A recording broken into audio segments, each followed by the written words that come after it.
King Osiris's fatherhood. At noon, Robert high, like only he could. The fables are bizarre but good.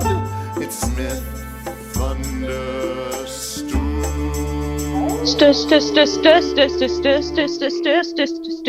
2021.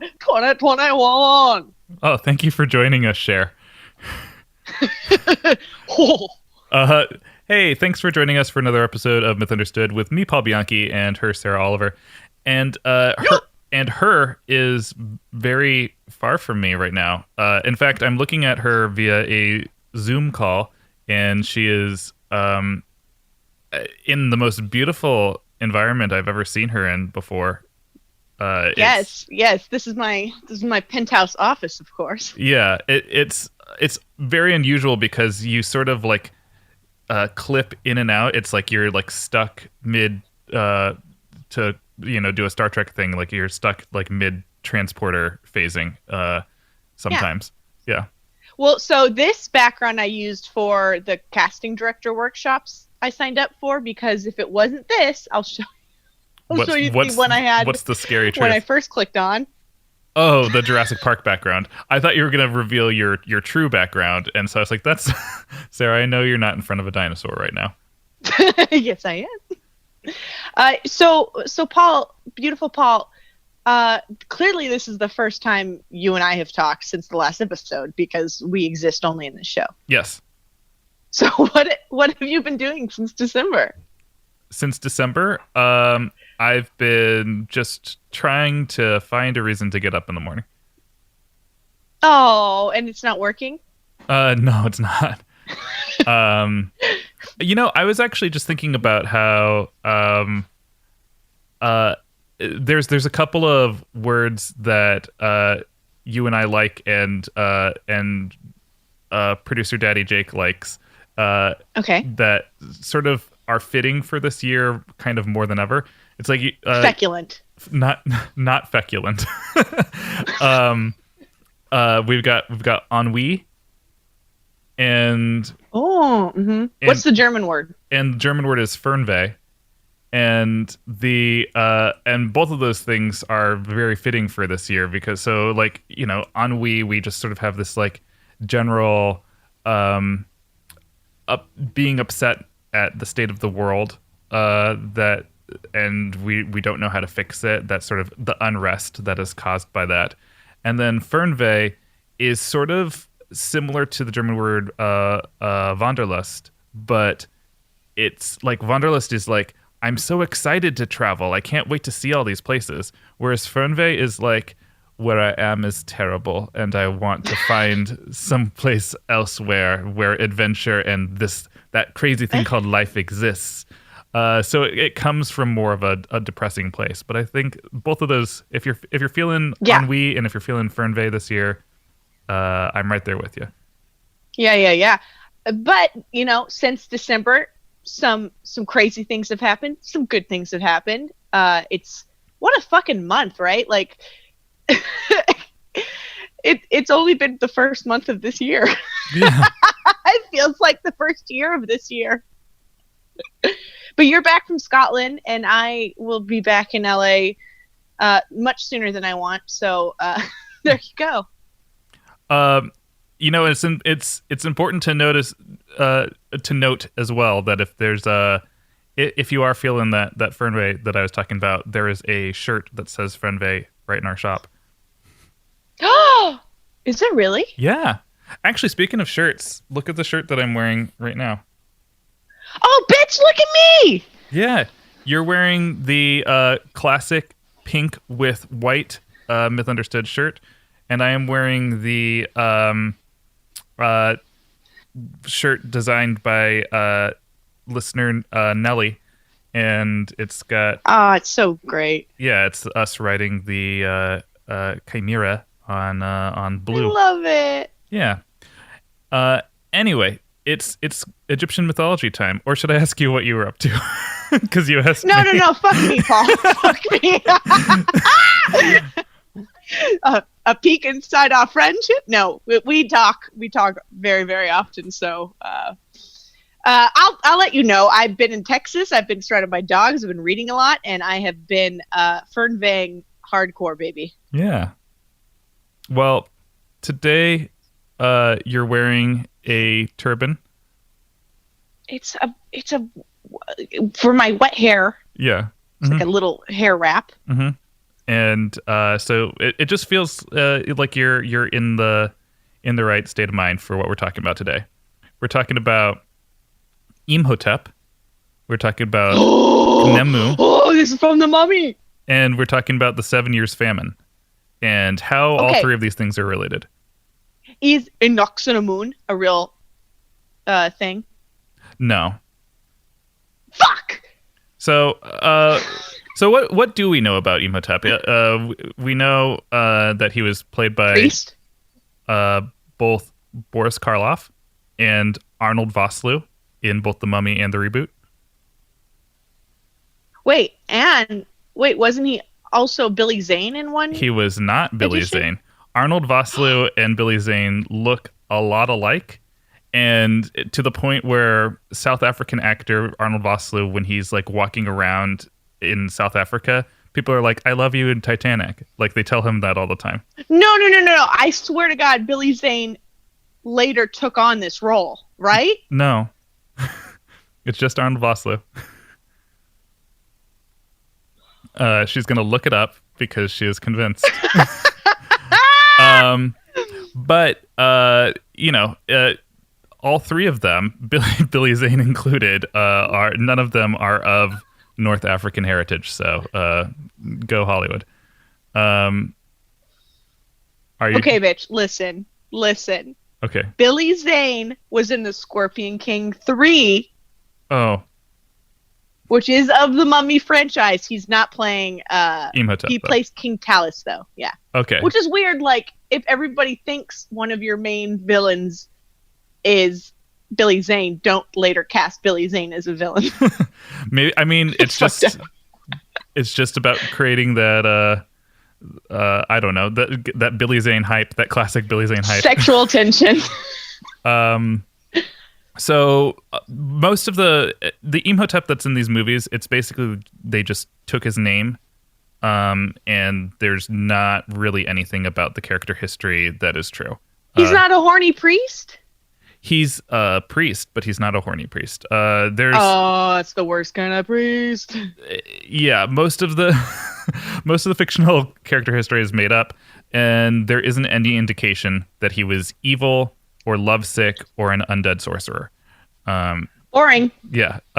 It's sort of like how, like if you watch the cartoon Anastasia movie, you think, oh, Rasputin was terrible, whereas like he was not. So. Wait, wasn't he actually terrible? No. I mean, I don't think he was a wizard. He wasn't a wizard, and he wasn't. There isn't evidence that he was like behind the death of the Romanovs. So, Ruh-roh. Yeah. So here's what we do know about Imhotep. He was an actual person. He was the vizier of Djoser, who was a pharaoh in the 3rd dynasty. He was a priest, a writer, a doctor, and a founding father of Egyptian studies in astronomy and architecture. Hey, this is a busy, busy man. Yeah, very busy. Too busy to be horny. I see. I would be celibate if I had all of this going on. Yeah. I'm celibate and I have nothing going on. That was a good little... he was also the architect of the Step Pyramid of Djoser at Saqqara near Memphis, and the Step Pyramid was the first structure created by human hands to be built entirely from stone, and it still stands today. So you can go to Saqqara and look at that pyramid. Take me. Okay, let's go. You got the Fernweh. He's most commonly depicted as a man with a shaved head, sometimes with an elongated shaved head. So this is something that I brought this in because you brought it up in the Q&A. Ancient alien theorists. Ancient aliens. Will use this detail as evidence for their theory. Like, look at that elongated skull. It's not human. It's alien. Additionally, because he introduced previously unknown technology seemingly out of nowhere, and that later he became worshipped as a god, those are other things that they use to support their theory. Mm. So, how did a man who wasn't a pharaoh become venerated as a god? Thoughts? I mean, this motherfucker did a lot of stuff. Mm-hmm. That's your answer. In short. I don't know. Well, I mean, like, people talk about Steve Jobs all the time, and he made the iPhone, so Mm-hmm. he didn't even really make it. He's just like, hey, get this, though. And It's kind of the Jobs same is not that far away from God as a word. So that's the leap. Uh-oh. Never mind. This is sort of the theory, is that, well, in addition to leaving lasting monuments and science, he was also credited for saving all of Egypt from mass starvation. And he did this likely by developing advanced farming techniques for, like, you know, when there's, if you've seen enough movies where it's like, oh, I need water in the desert, you dig deep enough and you can find water anywhere. That could make people think someone's like a sorcery god. Yeah. How did he find the water in the dirt? Years after his death as well, scribes would routinely pour out a few drops of wine for Imhotep before they began writing. Oh, poured out for the homie. Yep. Yeah. And it was just... I don't want no scribes. Scribes is a guy who pours out all his wine. No scribes? Okay. But yeah, the scribes would want to inspire their writing, and they thought, hey, if I just pour out a few drops of my wine on the ground, Imhotep will be there beside me as I write, and it'll make my writing better. So a few generations of this evolved into not just this practice, but also it evolved into shrines and giving sacrifice, and people rewriting his actual family history to making him the son of the god Ptah in their godly family tree. Ptah, yeah. Remember, that's what that word that it's at Ptah that I assumed would just be like, just cancel out the P and just it's Ta. But when I looked up pronunciation, people were like, Ptah. Ptah. I like it. It's got pizzazz. So that's basically what we know about Imhotep. And it's not busy boy. It's not a lot, but we sort of know who he is. But let's just Do we know how he died? We don't know how. Brendan Fraser? Brendan Fraser killed him. Yes. Okay. But we're gonna put a little pin in him because he's gonna relate back to the myth that is being crafted. So we're gonna leave him and we're gonna move on to Khnemu. And that's another character who's going to be referenced in this myth. Khnemu? Khnemu. That's Khnemu. How do you think spelling it's going to help me pronounce it? Just say it again. So it's, yeah. Khnemu. Khnemu. Okay. And he is a ram-headed god with adorable curly Q horns. Oh. Yeah. Okay. They sort of go out flat on either side of his head, just like being curly. Now you say ram-headed because he probably has a human body. He has a human body, ram head. Yeah. Okay, cool. He's yet another creation god, meaning that certain ancient Egyptians credited him with the creation of the universe. So this is that's sort of how it worked, was where you had all these different sects and all these people worshiping different things. But as the civilization became more centralized and Ra became more popular, Khnemu was left in this sort of awkward spot where I'm just a ram. Yeah, I'm just people are still worshiping him, but Ra's our guy, so we don't really know what to do with him. But I guess we just got to include him in the pantheon. Like, oh yeah, he was involved in the creation somehow, but Ra was actually the person who did it. He never faded away. So he is one of the oldest gods and also one of the most long-lasting, and was included in the worship of what I was reading. I quote semi-Christian religions up to 300 AD, and so if you're trying to figure out what that could mean, it's like I I can only imagine that like semi-Christians were pagans who heard about Jesus, but like only in passing. So they brought back the parts of Christianity that they liked and then fused it with Oh my God! Why can't we just do that again? the Like, Jesus sounds like a cool guy. Anyway, let's light some shit on fire. Well, yeah, I mean the word of Christianity spread so much in part due to, you know, it's part of the religion to proselytize, but also the that story of like, hey, this actually happened. This person died and for our sins and came back to life. Isn't that wacky? Yeah, like people wanted to like, oh, tell me more about this, about Jesus. And so like they're like, okay, this is great. And He sounds crazy. he's great, but also our ram-headed God still like they must have kicked it. They must have been friends. They hung out. Yeah. They hung out. Mm-hmm. So in the story of Khnemu, if he is the creator, it was believed that he built the first egg from which the sun sprang. And you know, it's going to be an egg, because if you've ever cracked open an egg, you're like, look at that sunny yolk inside. You'd never look directly at it. Yeah. Khnemu also made all the other gods, and he sculpted the first man on a potter's wheel. And I thought that was an interesting specific, that it's on a potter's wheel, because That's hard. well, I was going to say that is like, so I used to do ceramics, and having used a potter's wheel, I don't know why he would have used one, because like it's not like we're not humans aren't pot shaped. Like we're not the exactly. same dimension all the way around. Like if you're gonna Well, I am during this quarantine, you know what I'm saying? But yeah, if you're gonna build a human, just like slab or coil build us, and it'll be fine. That's Slab or quill? Slab or coil build. That's a joke for my ceramicists out there. Oh, fuck off. My girls at Joann's. Yeah. Oh, my ladies at Joann's, they love me. So Khnemu has a female counterpart called Satet, and she looks like a regular woman. She wears the upper crown of Egypt. That's the white one that looks like the tip of a condom. Okay, yes, Yeah. I've seen that. And she adorns her crown with a pair of horns, one in the front and one in the back.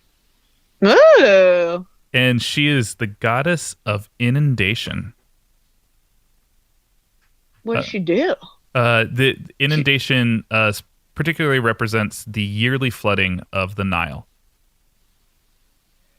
Okay, so she's kind of a party god. Yeah, she just like floods the plains every year. Yeah, And, like a big rave. And she's got a best friend, a bosom buddy, named Sopdet. And Sopdet is the embodiment of the star we call Sirius in the night sky. And Hey. I'm going to just like jump into a little astronomy right here because the inception of Sopdet is really interesting to me. And so if you know how, if you're listening and you know how astronomy works, I apologize because it's going to, this is sort of basic stuff here. But so Sirius is the brightest star in the sky, and it's in the constellation Canis Major right below Orion. And Orion as a constellation is split in half at the waist by the northern and southern hemispheres. So Canis Major is a southern hemisphere constellation that's not always visible in the sky depending on your place on the Earth. So Egyptian astronomers figured out that the yearly Nile flooding coincided with Sirius becoming visible over the horizon. So to associate Sopdet with Sirius meant that they watched their goddess rise from the horizon and perform a miracle annually that they didn't understand. And I just think that that's really cool. That is cool. Yeah. I mean, that's the point of all of the ancient gods, right? Like, let's make sense of what the fuck's happening. Yeah. Yeah. So the flooding of the Nile is a good thing? Because normally you're like, ah, man, everything flooded. Yeah, because in an arid atmosphere particularly, you want the floodwaters to come to rise up and like cover the plains in like silt and like all the things from like the bottom of like the soil of the river, and basically make everything like the soil very nutrient rich, with all of like the dead decaying matter that previously existed at the bottom of the river. Mm-hmm. So it's not like their basements get flooded every year. It's their Well, probably that happens too. I mean, if you have beachfront property, it's a bad idea, living next to the Nile. So, back to Satet. Satet and Khnemu have a daughter called Anket, and she wears a crown of ostrich feathers.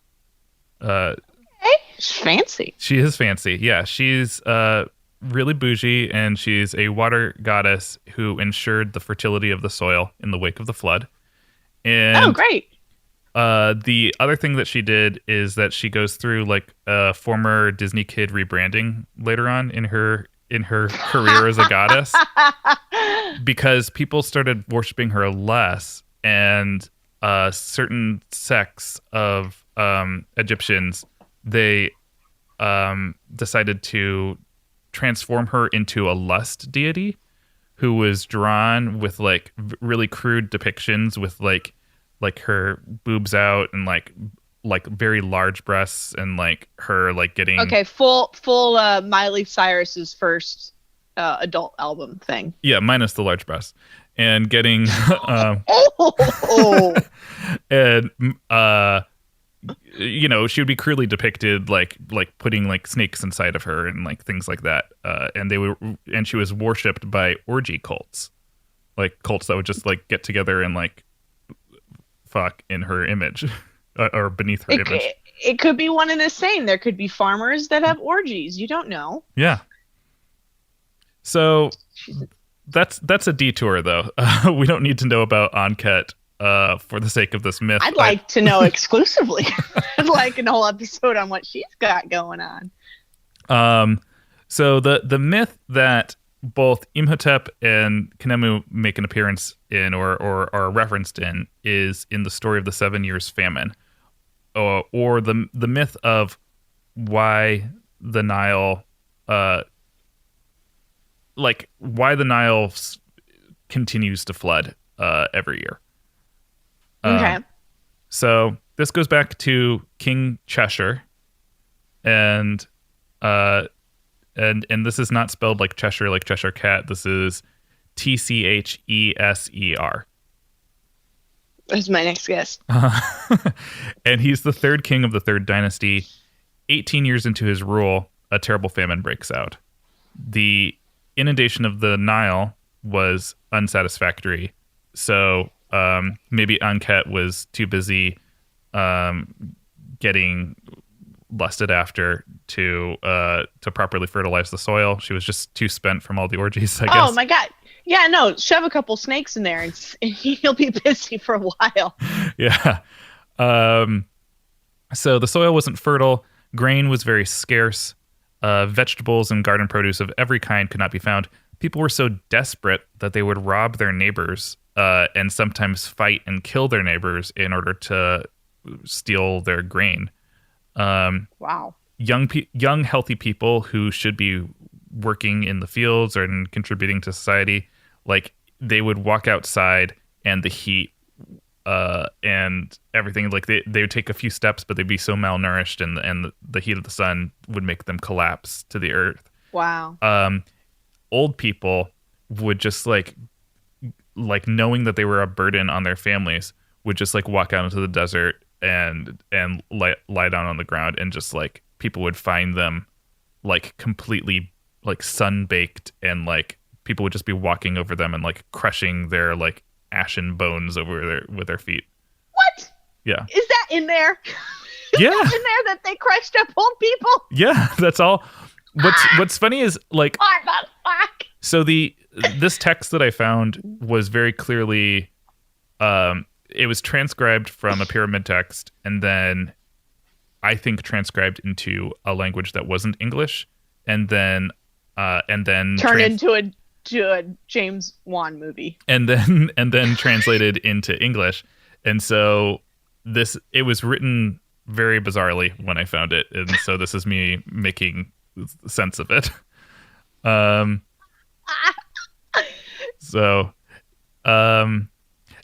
Like that previous sentence of like the grain was very scarce, vegetables and garden produce couldn't be found. Like it was originally written like grain of every kind was very scarce, vegetables of every kind could not be found, garden produce could not be found, soil could not be found. It was like, and I was just like, okay, let's consolidate these ideas here. So even though Cheshire was king, the whole region of the south, the island of Elephantine, and the district of Nubia were ruled by the high official. I don't know if this is pronounced mater or mater, but it's Mater, and it's probably neither. It's like, oh, it's pronounced George. And he was the religious ruler of the regions. So the king, so he's sort of like the Pope. Be sure to take your shoes off when you crush the bones of your grandfathers. Exactly. You want to get it in between your toes. So the king sent a dispatch to the mater and said, hey, I'm just trying to rule, but it's really hard when everyone is dying around me, and like it sucks. So how do I help my people? It's no fair. They're all dying. And he said, I don't know how to help, but I do remember in this ancient text that the god Imhotep, son of Ptah, once delivered Egypt from a similar calamity. But Cheshire says, well, I'm no son of a god. I'm A son of a bitch. yeah, that's who I am. And I can't possibly figure out insane irrigation that would save my people. I need to figure out how to do this, and maybe there's something mystical to what he did. So he asked the mater to tell him, can you tell me where the Nile springs forth from? And I shall go to there. And also what god or goddess presides over the Nile. I'm stupid. I just go to church, but I don't know. I don't know what gods he doesn't know shit. Yeah. I'm just the king. Exactly. I don't know that much. I mean, it's 18 years into his rule, so he's probably 19 years old. And exactly. he's on his 14th wife.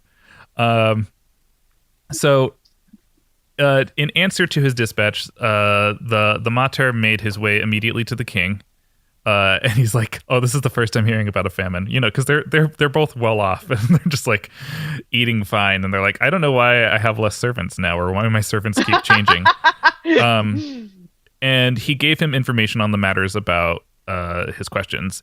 He told him that the Nile flood came forth from the island of Elephantine, whereon stood the first city that ever existed. It rose out of the sun, and it bestowed life upon man. And this is another quote. And therefore, it is also called the city, instead of just being called the city of Elephantine, it's also called, quote, doubly sweet life. That's where the Care Bears live. Yeah. The spot on the island of which the river rose was the double cavern of Kerti, which looked like two breasts, just like sticking up out of the earth, with little, all right, now we're talking. Little nips on top. And they were from which all good things poured forth. Yeah, they are. Poured forth. The double cavern was, in fact, quote, the couch of the Nile. That's what I call my titties.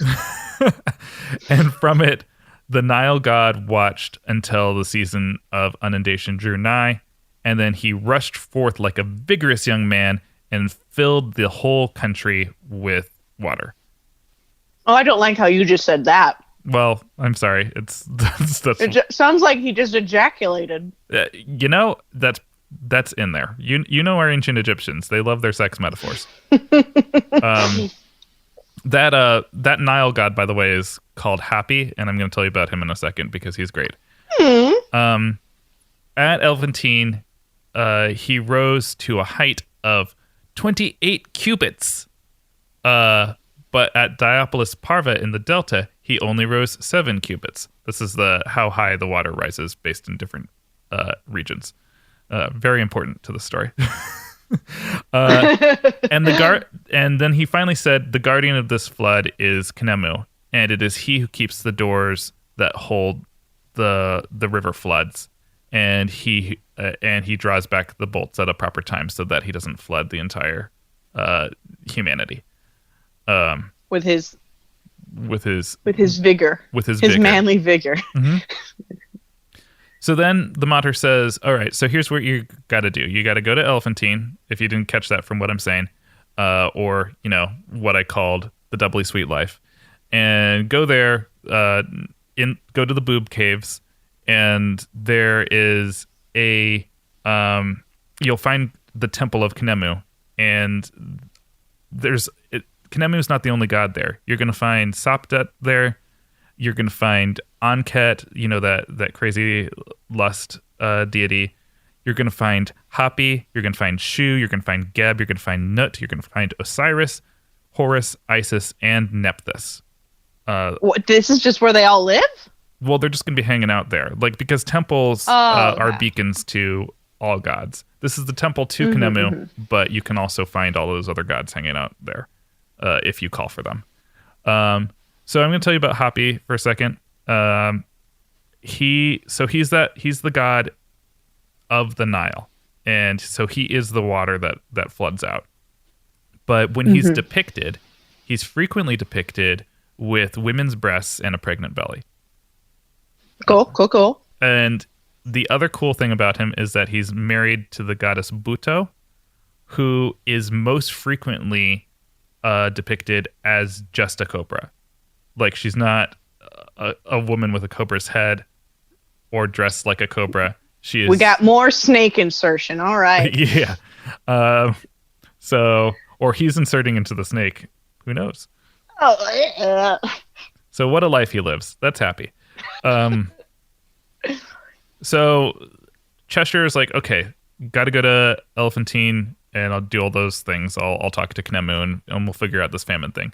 But first, he decides to go to the market, and he goes around the market, and he picks up all the latest and greatest crafts that his kingdom makes. But as he's doing it, as he's leaving, I sort of likened it to, like, he basically went to, like, the airport gift shop and, like, picked up all the things that you can get there. Like it just says, like, I love ancient Egypt. T-shirt, a snow globe, a keychain. I saw the pyramid. Yeah, exactly. And then he makes his journey. He's journeying with his men who are taking him there, and all of his men die on the way because got it. Because of the famine. And he steps over them. It's like stomps them into wine. The last man is carrying him on his shoulders, and he arrives, and then the man dies just as he arrives, and he's like, I have to walk 2 feet now. Just wipes his feet off of him. Yeah. Goes in the cave. And then he goes into the cave. He sees this very grand temple just wedged between strobe light, the canyon of these two boob caves. And he finds it's sort of like it's like a Skyrim ruin. Like this temple is very old and in ill repair. Full of druger, yeah. And when he walks in, he puts his T-shirt and snow globe and keychain on the altar of Khnemu, and he says, "Oh, Khnemu, I am King Cheshire. I desperately need your help. Please talk to me, oh God," and, lights some incense and does all that stuff. Raids his mini fridge, waits for him to show up. And as he's waiting, it takes a few hours, and then finally, in his meditative trance, he hears the voice. "I am Khnemu, the creator," the voice rings out. And Cheshire calls him on it because he's a king. And so he says, "Well, how can I be sure, disembodied voice? Like, what?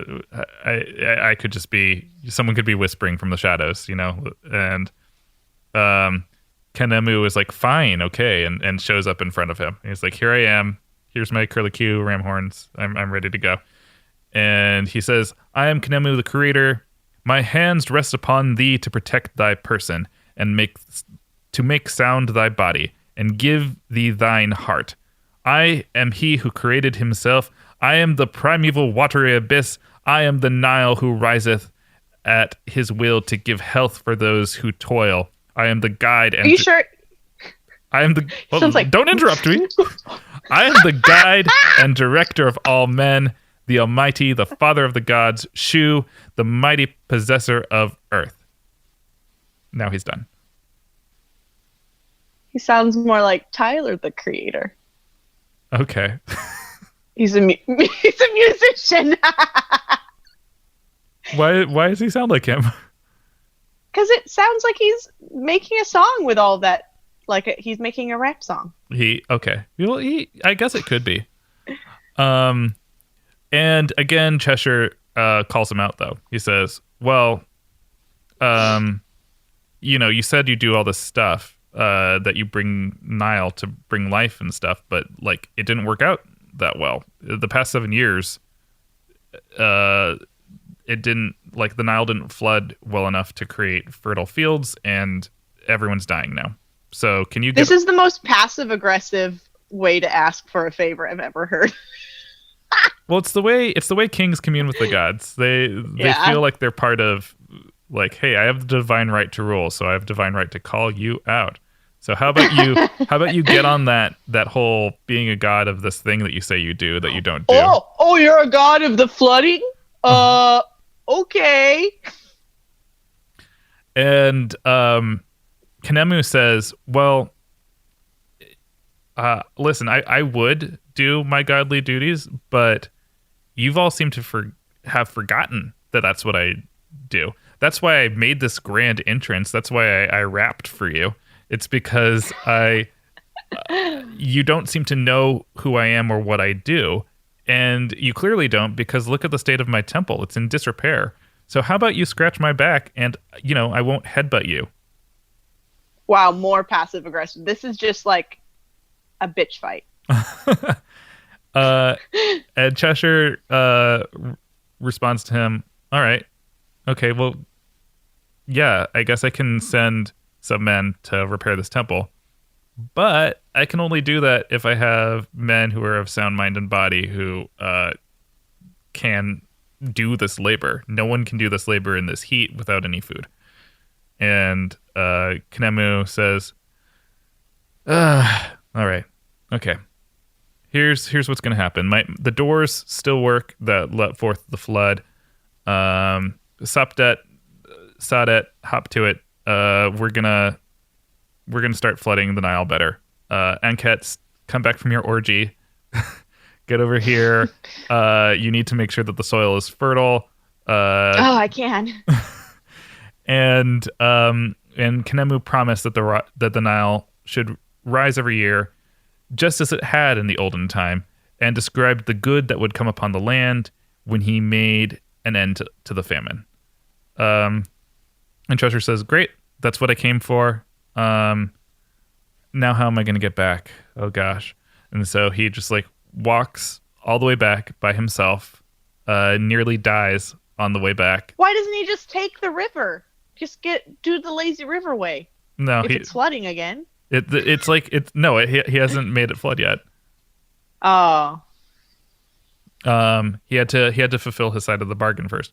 So he gets back to his home, and then he issues a decree and ordered that certain lands on each side of the Nile near Elephantine should be set apart for the endowment of the Temple of Khnemu, and that certain tax should be levied upon every product and devoted to the maintenance of the priesthood of the god. So put that temple back in service. As soon as that happened, the Nile flooded again, and everyone was like, "Yay! Oh man, it's not an immediate help though, because it still means we have to toil the land that is now fertile, and also wait for the flood to pull back a little bit." So, So everyone died. The end. so it's not an overnight thing. Too little, too late. The end. The one piece that was part of this myth that I found was that, and I don't know why it's important or why it's even part of it, but it said the original text of the decree was written upon wood, and this was not lasting. So the king ordered that a copy of it should be cut in stone steel and set in a prominent place. And it's just like a funny detail to include, because it's just like, all right, so the decree was just written in stone steel. Like, you didn't need to write the wood part. But anyway, that's my nitpick. That's me editing this myth at the end. B minus. I have a lot of notes. And so yeah, that's how Cheshire fixed the famine. He brought gifts. He ordered home repair, and he left a long-lasting decree that made sure his successors would do the same. And that's it. Good job, Cheshire. Yeah. Look at you. Look at you being a good king. It's rare. I mean, he did let all of his men die on the way there. That's normal. That's okay. Or are they saying he was just the strongest of all of them?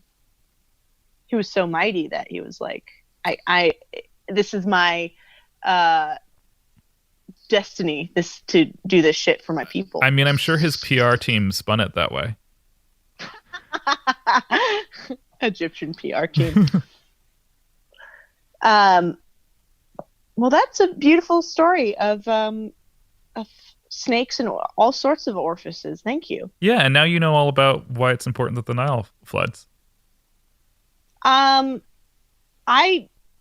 do because I don't. Okay. I don't. When you see just films, because I've obviously never been to Egypt, but I'd love to one day. But you just look at films of those times, you're just like, how did anyone live there? I understand that there were like oases and all of that, but like, how do you live there long term? So that makes sense that closer to the river. I mean, that's nice. why everyone lived there, is that well, the thought is in part that the climate has changed since those times, and that it was actually more temperate during the height of the Egyptian Empire.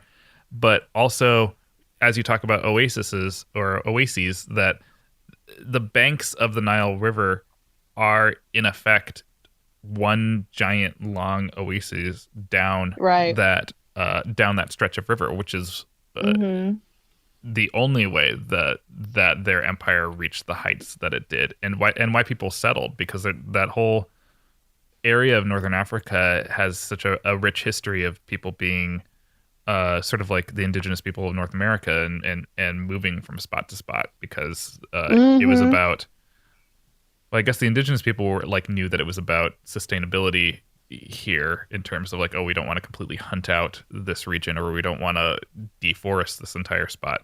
But like I think in North Africa, it was more like go to where there is stuff that we can use, and then once we've depleted it, move on, because there's not a lot. There's just a lot of sand.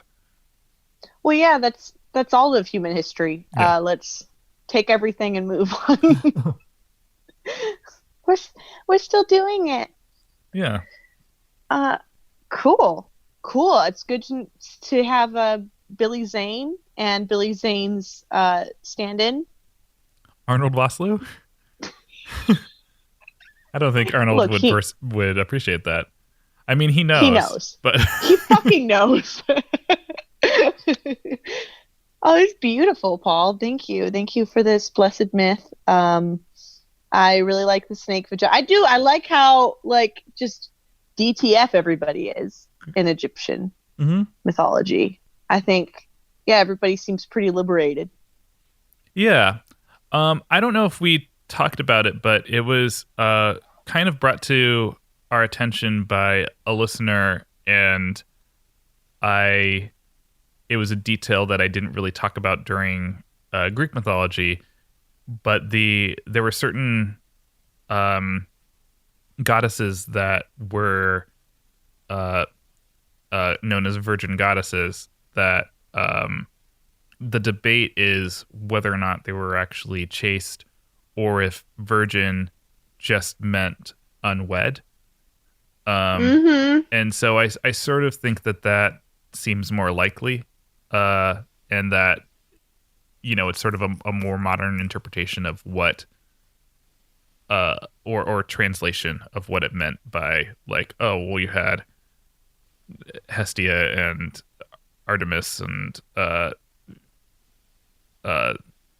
Athena that were like that were not wed, and so, like, a more prudish interpretation is like, well, if they weren't wed, then they weren't having sex. Well, some of the myths around them were about their virginity, though, right? Like Artemis almost fucking, and then. Well, it was Artemis almost getting married to Orion. Oh, I thought she almost fucked him, and Apollo was like, that's my main. Well, and that is the thing, is that, like, you'll read in the myth, like, it's a vow of chastity, but at what point was that inserted, and how are you going to interpret these old texts? Right. Yeah.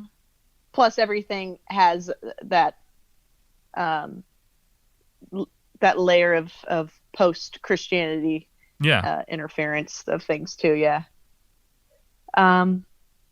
But regardless, Egyptian is being really fun and weird. I'm digging it. Mm-hmm. Like what was the girl who was dancing for her dad? And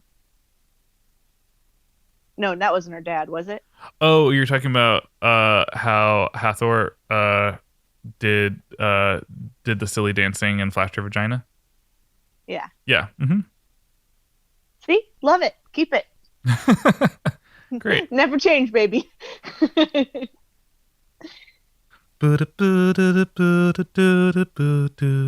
Hey! Are you really hot? Are you really hungry? Are you fucking old? You should just call us up. We'll take you out to the desert.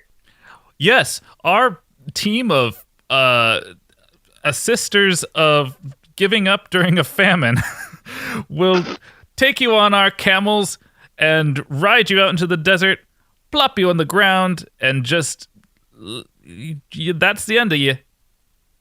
Wait, we will make sure you go out with comfort.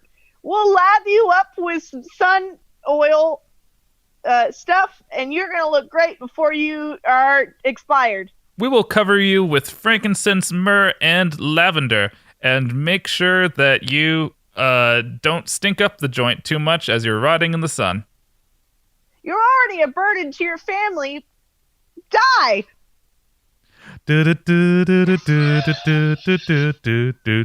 Call now.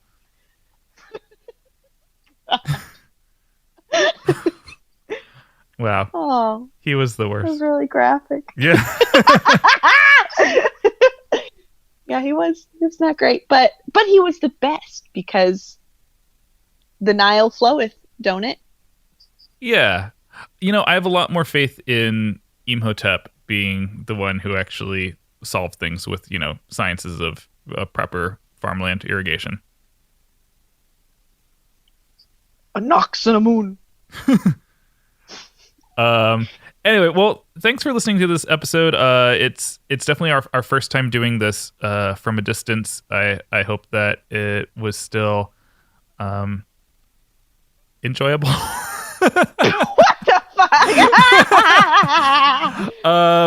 But yeah, if you're a fan of this podcast, please check us out online. You can go to www.mythunderstoodpodcast.com. You can check out our merch, like the shirts that we are wearing. You can find that Fernvey shirt that we talked about earlier.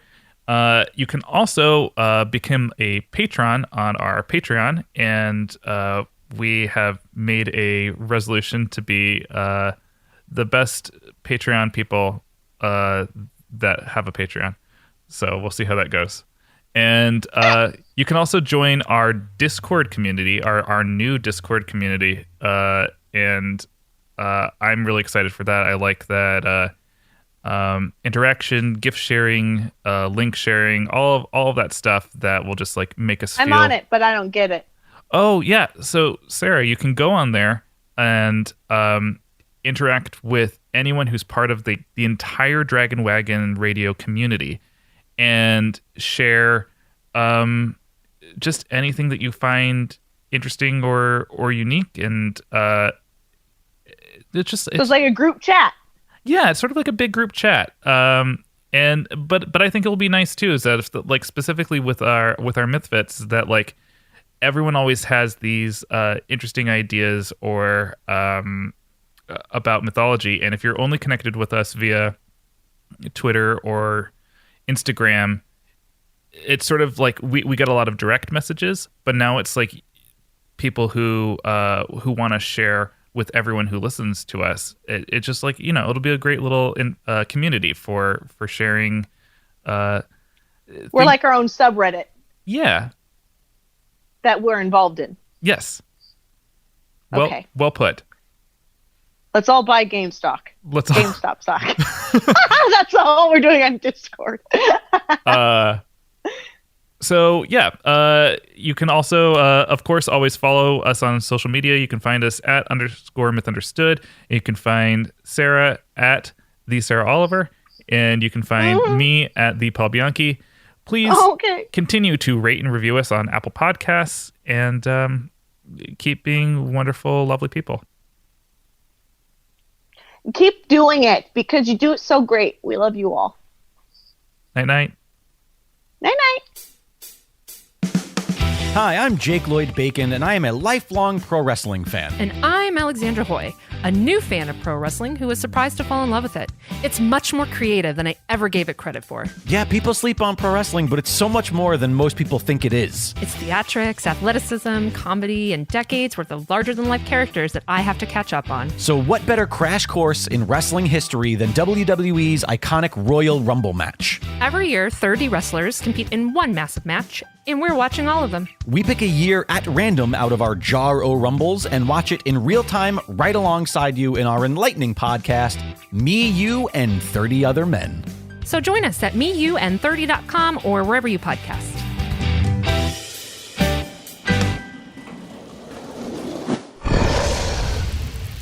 It's Dragon Wagon.